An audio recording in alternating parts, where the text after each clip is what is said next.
ان سے کہہ دو کہ خدا کی ہدایت یعنی دین اسلام ہی ہدایت ہے۔ القرآن والحکیم۔ اور جو مصیبت تم پر واقع ہوتی ہے سو تمہارے اپنے فعلوں سے، اور وہ بہت سے گناہ تو معاف کر دیتا ہے، اور تم زمین میں خدا کو عاجز نہیں کر سکتے، اور خدا کے سوا نہ تمہارا کوئی دوست ہے اور نہ مددگار، اور اسی کی نشانیوں میں سے سمندر کے جہاز ہیں جو گویا پہاڑ ہیں۔ اگر خدا چاہے تو ہوا کو ٹھہرا دے اور جہاز اس کی سطح پر کھڑے رہ جائیں۔ تمام صبر اور شکر کرنے والوں کے لیے ان باتوں میں قدرت خدا کے نمونے ہیں،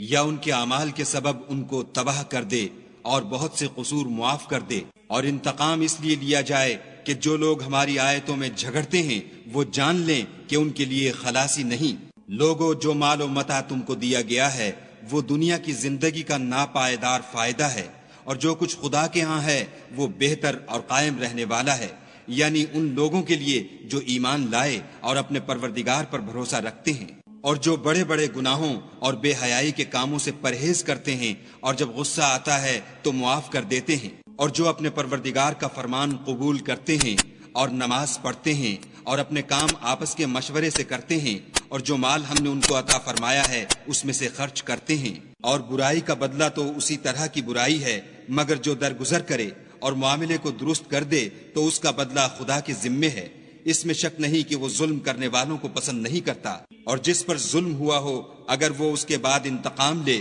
تو ایسے لوگوں پر کچھ الزام نہیں۔ الزام تو ان لوگوں پر ہے جو لوگوں پر ظلم کرتے ہیں اور ملک میں ناحق فساد پھیلاتے ہیں، یہی لوگ ہیں جن کو تکلیف دینے والا عذاب ہوگا۔ اور جو صبر کرے اور قصور معاف کر دے تو یہ ہمت کے کام ہیں۔ اور جس شخص کو خدا گمراہ کرے تو اس کے بعد اس کا کوئی دوست نہیں، اور تم ظالموں کو دیکھو گے کہ جب وہ دوزخ کا عذاب دیکھیں گے تو کہیں گے کیا دنیا میں واپس جانے کی کوئی سبیل ہے؟ اور تم ان کو دیکھو گے کہ دوزخ کے سامنے لائے جائیں گے،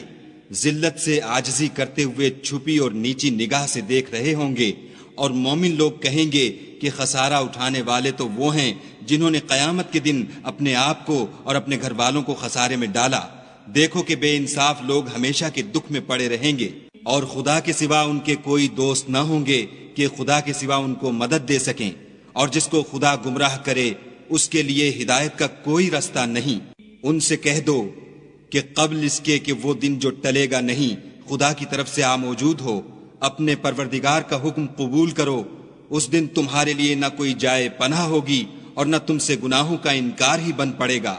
پھر اگر یہ منہ پھیر لیں تو ہم نے تم کو ان پر نگہبان بنا کر نہیں بھیجا، تمہارا کام تو صرف احکام کا پہنچا دینا ہے، اور جب ہم انسان کو اپنی رحمت کا مزہ چکھاتے ہیں تو اس سے خوش ہو جاتا ہے، اور اگر ان کو انہی کے اعمال کے سبب کوئی سختی پہنچتی ہے تو سب احسانوں کو بھول جاتا ہے۔ بے شک انسان بڑا ناشکرا ہے۔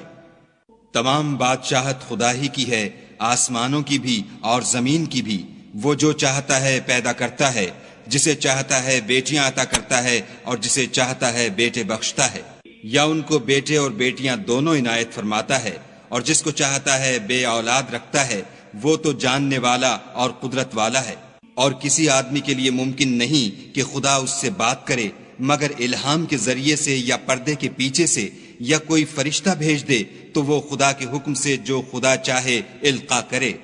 بے شک وہ عالی رتبہ اور حکمت والا ہے۔ اور اسی طرح ہم نے اپنے حکم سے تمہاری طرف روح القدس کے ذریعے سے قرآن بھیجا ہے۔ تم نہ تو کتاب کو جانتے تھے اور نہ ایمان کو، لیکن ہم نے اس کو نور بنایا ہے کہ اس سے ہم اپنے بندوں میں سے جس کو چاہتے ہیں ہدایت کرتے ہیں۔ اور بے شک اے محمد صلی اللہ علیہ وآلہ وسلم تم سیدھا رستہ دکھاتے ہو، یعنی خدا کا رستہ جو آسمانوں اور زمین کی سب چیزوں کا مالک ہے۔ دیکھو سب کام خدا کی طرف رجوع ہوں گے اور وہی ان میں فیصلہ کرے گا۔ شروع اللہ کے نام سے جو بڑا مہربان نہایت رحم والا ہے۔ کتاب روشن کی قسم کہ ہم نے اس کو قرآن عربی بنایا ہے تاکہ تم سمجھو، اور یہ بڑی کتاب یعنی لوح محفوظ میں ہمارے پاس لکھی ہوئی اور بڑی فضیلت اور حکمت والی ہے۔ بھلا اس لیے کہ تم حد سے نکلے ہوئے لوگ ہو ہم تم کو نصیحت کرنے سے باز رہیں گے۔ اور ہم نے پہلے لوگوں میں بھی بہت سے پیغمبر بھیجے تھے، اور کوئی پیغمبر ان کے پاس نہیں آتا تھا مگر وہ اس سے تمسخر کرتے تھے، تو جو ان میں سخت زور والے تھے ان کو ہم نے ہلاک کر دیا، اور اگلے لوگوں کی حالت گزر گئی۔ اور اگر تم ان سے پوچھو کہ آسمانوں اور زمین کو کس نے پیدا کیا ہے تو کہہ دیں گے کہ ان کو غالب اور علم والے خدا نے پیدا کیا ہے، جس نے تمہارے لیے زمین کو بچھونا بنایا اور اس میں تمہارے لیے رستے بنائے تاکہ تم راہ معلوم کرو، اور جس نے ایک اندازے کے ساتھ آسمان سے پانی نازل کیا، پھر ہم نے اس سے شہر مردہ کو زندہ کیا، اسی طرح تم زمین سے نکالے جاؤ گے، اور جس نے تمام قسم کے حیوانات پیدا کیے اور تمہارے لیے کشتیاں اور چارپائے بنائے جن پر تم سوار ہوتے ہو تاکہ تم ان کی پیٹھ پر چڑھ بیٹھو، اور جب اس پر بیٹھ جاؤ پھر اپنے پروردگار کے احسان کو یاد کرو اور کہو کہ وہ ذات پاک ہے جس نے اس کو ہمارے زیر فرمان کر دیا اور ہم میں طاقت نہ تھی کہ اس کو بس میں کر لیتے، اور ہم اپنے پروردگار کی طرف لوٹ کر جانے والے ہیں، اور انہوں نے اس کے بندوں میں سے اس کے لیے اولاد مقرر کی، بے شک انسان صریح ناشکرا ہے۔ کیا اس نے اپنی مخلوقات میں سے خود تو بیٹیاں لیں اور تم کو چن کر بیٹے دیے، حالانکہ جب ان میں سے کسی کو اس چیز کی خوشخبری دی جاتی ہے جو انہوں نے خدا کے لیے بیان کی ہے تو اس کا منہ سیاہ ہو جاتا اور وہ غم سے بھر جاتا ہے۔ کیا وہ جو زیور میں پرورش پائے اور جھگڑے کے وقت بات نہ کر سکے خدا کی بیٹی ہو سکتی ہے؟ اور انہوں نے فرشتوں کو کہ وہ بھی خدا کے بندے ہیں خدا کی بیٹیاں مقرر کیا، کیا یہ ان کی پیدائش کے وقت حاضر تھے؟ ان قریب ان کی شہادت لکھ لی جائے گی اور ان سے باز پرس کی جائے گی، اور کہتے ہیں اگر خدا چاہتا تو ہم ان کو نہ پوچھتے، ان کو اس کا کچھ علم نہیں، یہ تو صرف اٹکلیں دوڑا رہے ہیں، یا ہم نے ان کو اس سے پہلے کوئی کتاب دی تھی تو یہ اس سے سند پکڑتے ہیں، بلکہ کہنے لگے کہ ہم نے اپنے باپ دادا کو ایک رستے پر پایا ہے اور ہم انہی کے قدم بقدم چل رہے ہیں، اور اسی طرح ہم نے تم سے پہلے کسی بستی میں کوئی ہدایت کرنے والا نہیں بھیجا مگر وہاں کے خوشحال لوگوں نے کہا کہ ہم نے اپنے باپ دادا کو ایک راہ پر پایا ہے اور ہم قدم بقدم انہی کے پیچھے چلتے ہیں۔ پیغمبر نے کہا اگرچہ میں تمہارے پاس ایسا دین لاؤں کہ جس رستے پر تم نے اپنے باپ دادا کو پایا وہ اس سے کہیں سیدھا رستہ دکھاتا ہو، کہنے لگے کہ جو دین تم دے کر بھیجے گئے ہو ہم اس کو نہیں مانتے، تو ہم نے ان سے انتقام لیا، سو دیکھ لو کہ جھٹلانے والوں کا انجام کیسا ہوا۔ وَمَا أَصَابَكُم مِّن مُّصِيبَةٍ فَبِمَا كَسَبَتْ أَيْدِيكُمْ وَيَعْفُو عَن كَثِيرٍ وَمَا أَنتُم بِمُعْجِزِينَ فِي الْأَرْضِ وَمَا لَكُم مِّن دُونِ اللَّهِ مِن وَلِيٍّ وَلَا نَصِيرٍ وَمِنْ آيَاتِهِ الْجَوَارِ فِي الْبَحْرِ كَالْأَعْلَامِ إِن يَشَأْ يُسْكِنِ الرِّيحَ فَيَظْلَلْنَ رَوَاكِدَ عَلَى ظَهْرِهِ إِنَّ فِي ذَلِكَ لَآيَاتٍ لِكُلِّ صَبَّارٍ شَكُورٍ أَوْ يُوبِقْهُنَّ بِمَا كَسَبُوا وَيَعْفُ عَن كَثِيرٍ وَيَعْلَمَ الَّذِينَ يُجَادِلُونَ فِي آيَاتِنَا مَا لَهُم مِّن مَّحِيصٍ فَمَا أُوتِيتُم مِّن شَيْءٍ فَمَتَاعُ الْحَيَاةِ الدُّنْيَا وَمَا عِندَ اللَّهِ خَيْرٌ وَأَبْقَىٰ لِلَّذِينَ آمَنُوا وَعَلَىٰ رَبِّهِمْ يَتَوَكَّلُونَ وَالَّذِينَ يَجْتَنِبُونَ كَبَائِرَ الْإِثْمِ وَالْفَوَاحِشَ وَإِذَا مَا غَضِبُوا هُمْ يَغْفِرُونَ وَالَّذِينَ اسْتَجَابُوا لِرَبِّهِمْ وَأَقَامُوا الصَّلَاةَ وَأَمْرُهُمْ شُورَىٰ بَيْنَهُمْ وَمِمَّا رَزَقْنَاهُمْ يُنفِقُونَ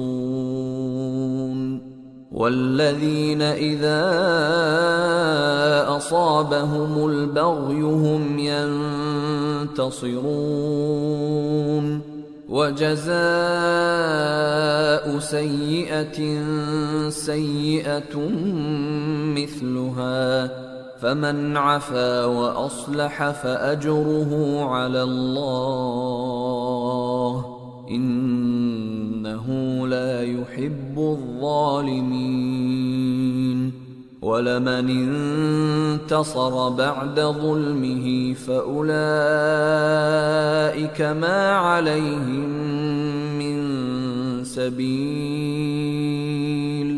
إنما السبيل على الذين يظلمون الناس ويبغون في الأرض بغير الحق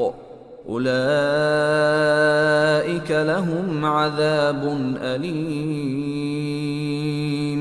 ولمن صبر وغفر إن ذلك لمن عزم الأمور. ومن يضلل الله فما له من ولي من بعده وترى الظالمين لما رأوا العذاب يقولون هل إلى مرد من سبيل وتراهم يعرضون عليها خاشعين من الذل ينظرون من طرف خفي. وقال الذين آمنوا إن الخاسرين الذين خسروا أنفسهم وأهليهم يوم القيامة ألا إن الظالمين في عذاب مقيم. وما كان لهم من أولياء ينصرونهم من دون الله ومن يضلل الله فما له من سبيل. استجيبوا لربكم من قبل أن يأتي يوم لا مرد له من الله ما لكم من ملجأ يومئذ وما لكم من نكير. فإن أعرضوا فما أرسلناك عليهم حفيظا إن عليك إلا البلاغ وإنا إذا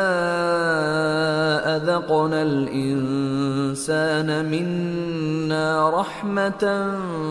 فرح بها وإن تصبهم سيئة بما قدمت أيديهم فإن الإنسان كفور. لله ملك السماوات والأرض يخلق ما يشاء يهب لمن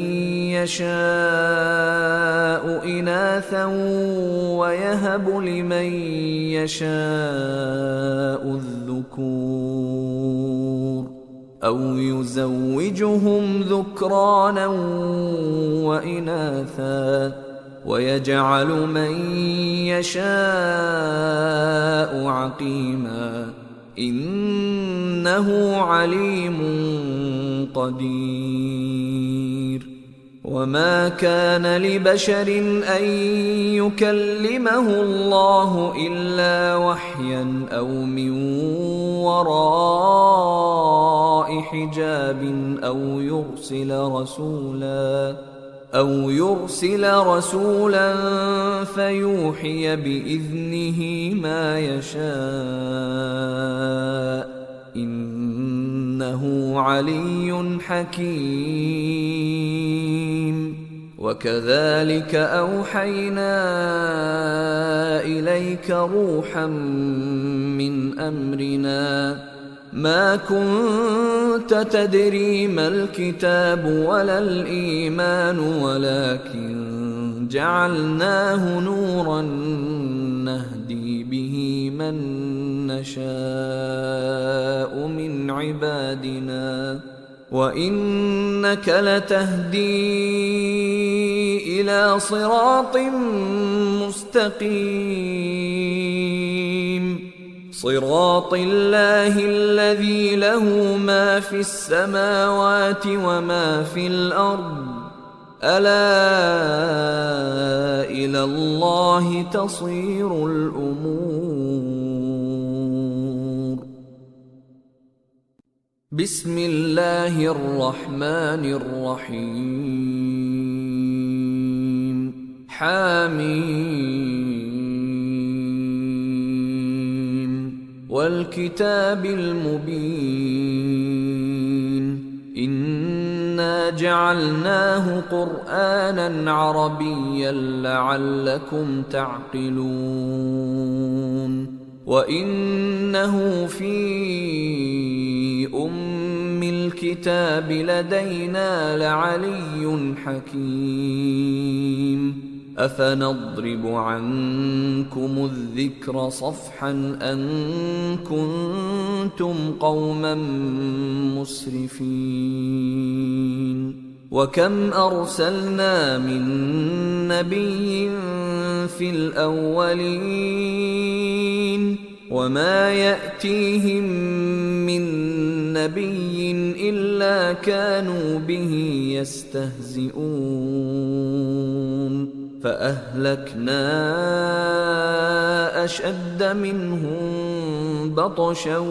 ومضى مثل الأولين ولئن سألتهم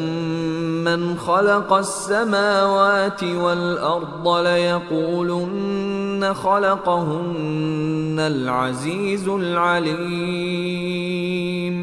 الذي جعل لكم الأرض مهدا وجعل لكم فيها سبلا لعلكم تهتدون والذي نزل من السماء ماء بقدر فأنشرنا به بلدة ميتا كذلك تخرجون والذي خلق الأزواج كلها وجعل لكم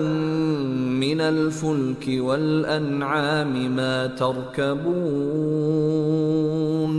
لتستووا على ظهوره ثم تذكروا نعمة ربكم إذا استويتم عليه وتقولوا سبحان الذي سخر لنا هذا وما كنا له مقرنين وإنا إلى ربنا لمنقلبون وجعلوا له من عباده جزءا إن الإنسان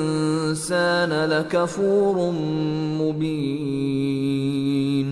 أم اتخذ مما يخلق بنات وأصفاكم بالبنين وإذا بشر أحدهم بما ضرب للرحمن مثلا ظل وجهه مسودا وهو كظيم أومن ينشأ في الحلية وهو في الخصام غير مبين وجعلوا الملائكة الذين هم عباد الرحمن إناثا أشهدوا خلقهم ستكتب شهادتهم ويسألون وقالوا لو شاء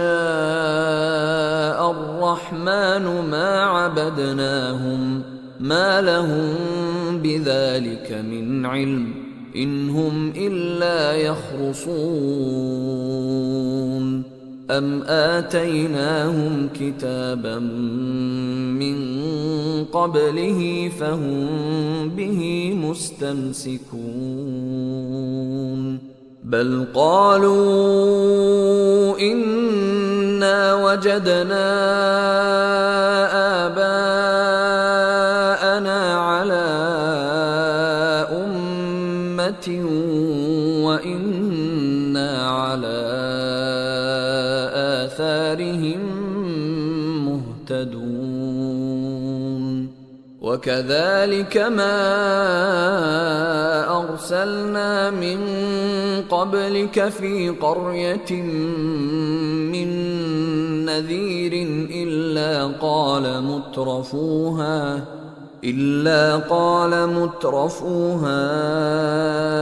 إنا وجدنا آباءنا على أمة وإنا على آثارهم مقتدون قال أولو جئتكم بأهدى مما وجدتم عليه آباءكم قالوا إنا بما أرسلتم به كافرون فانتقمنا منهم فانظر كيف كان عاقبة المكذبين صدق الله العظيم. وما خلقت الجن والإنس إلا ليعبدون और मैंने जिन्न और इंसानों को इसलिए पैदा किया है कि मेरी इबादत करें।